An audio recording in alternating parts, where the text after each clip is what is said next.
I don't think that there is an invasive species problem any greater than the axis deer issue. It's catastrophic. All of this open space is compromised if we can't address the threats like deer. The changes to the quality of the watershed have been quantified. The threat is very real. These areas need to be managed with an eye towards the whole.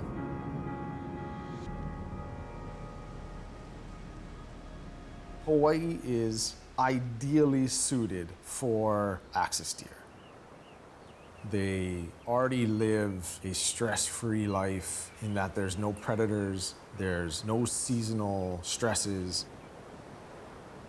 These deer left unmanaged will eat themselves out of house and home. Axis deer can denude areas rapidly. It's a very chilling trend. With axis deer, the resulting runoff, it creates a tremendous problem. Nearshore water quality is a big issue. The reefs of South Maui have been formally designated as impaired because of runoff. The entire Southwest Maui watershed points to the proliferation of axis deer as one of the primary reasons for that. The diversity of the Hawaiian watersheds is critical to their functionality. The introduction of invasive animals threatens that diversity tremendously. There's this word that we use here, it's a Hawaiian word, ku'ulani, and it's kind of this deep sense of personal and professional responsibility. You know, your job isn't limited to just moving this herd or just planting these trees. It's this greater goal and ambition to keep this space open and to keep the character of Hawaii, especially on these neighbor islands, keep it country. And it means we need to succeed at what we do. The sourcing methods we've designed were designed with what was best for the animal in mind. From working at night instead of day, which is the least stressful for the animal. Moving our mobile processing facilities from site to site every single night.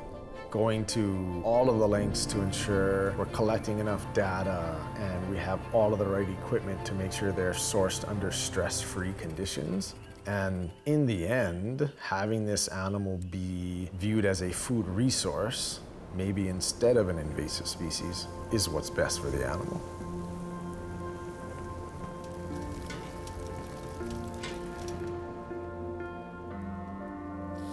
The family on Molokai that introduced me to these animals saw extraordinary value in them. Those animals on a daily basis have a choice of hundreds of different plant species to eat, and they're constantly varying that based on their own health. So when we eat that animal is easily one of the healthiest red meat species on the planet. We say, iola oi, iola makoni. When you live, I live. That's what it translates to. Your health, your well-being is my health, is my well-being. The health of the deer we work with, that's our health. The health of the communities, it's our health. The health of a forest, that's our health. All of that isn't possible if we don't find a balance for axis deer in Hawaii. The goal is to call things, to name things what we want them to be. This is a food resource. This is food.